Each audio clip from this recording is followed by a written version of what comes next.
살다 보면 가장 힘든 건 일보다 사람일 때가 많습니다.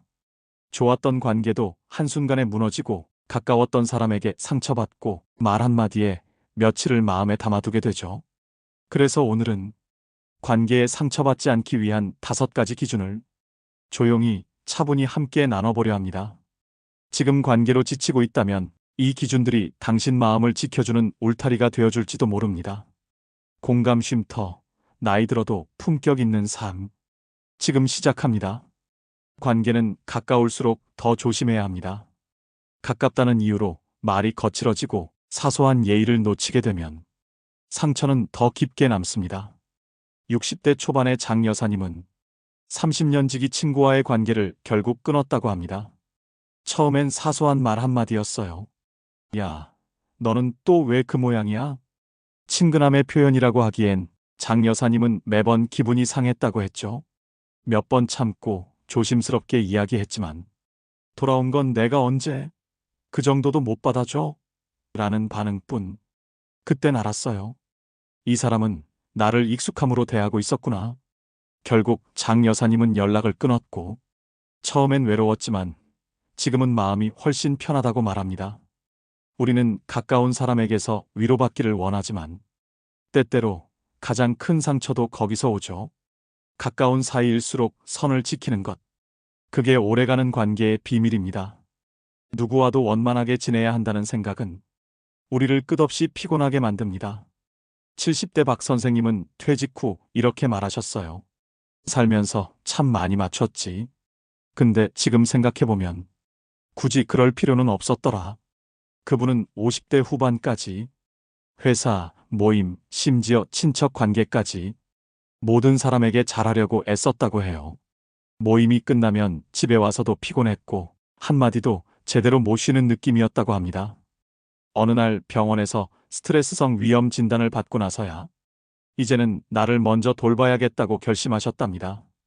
그 후로 연락을 줄이고 자신과 맞는 소수의 사람들과만 지내며 진짜 삶의 여유를 찾으셨다고 해요.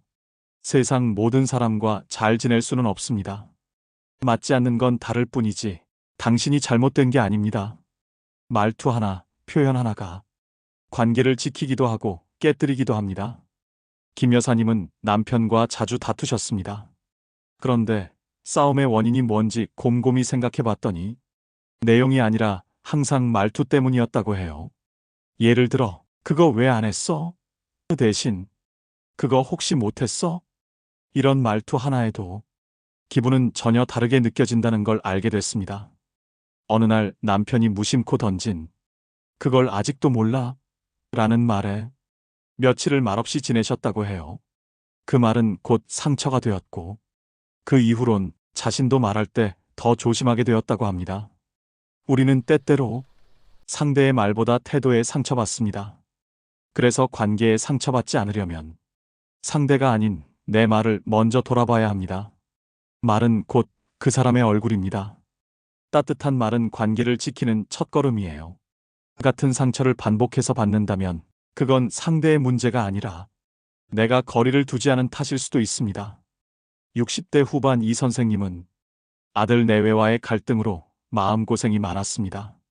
명절 때마다 소홀한 인사, 예의 없는 말투, 서운함을 쌓아가면서도 가족이니까라는 이유로 계속 마음을 줬죠. 하지만 어느 해 전화 한 통 없이 지나간 설날을 맞고는 정말 큰 상처를 받았다고 해요. 그 후 이 선생님은 결심했습니다. 이젠 나를 위해 살자. 기대를 줄이자. 가족 모임을 줄이고 스스로를 위한 시간을 채워나가기 시작했죠. 그리고 알게 되었습니다. 가까워야 가족이 아니라 편해야 가족이라는 걸. 상처를 줄이기 위해선 거리를 먼저 조절해야 합니다. 우리는 종종 관계를 지키기 위해 내 마음을 무시합니다. 하지만 결국 그렇게 지켜온 관계는 오래가지 못하죠. 70대 중반의 윤 여사님은 20년 된 친구와의 관계에서 항상 양보하고 참는 쪽이었다고 합니다. 그 친구는 언제나 주도권을 잡고 시간 약속을 지키지 않았고 대화도 늘 자신의 이야기만 했다고 해요. 윤 여사님은 속으로 수십 번 화가 났지만 오래된 친구니까 하며 넘겨왔습니다. 그러다 어느 날 자신의 속 얘기를 하려던 순간 그런 얘기 지루해. 나 얘기부터 들어줘.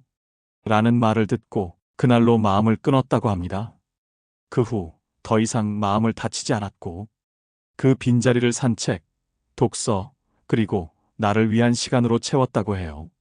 그분의 마지막 말이 참 인상 깊었습니다. 지금은 나와 친구가 된 기분이에요. 내 마음보다 소중한 관계는 없습니다.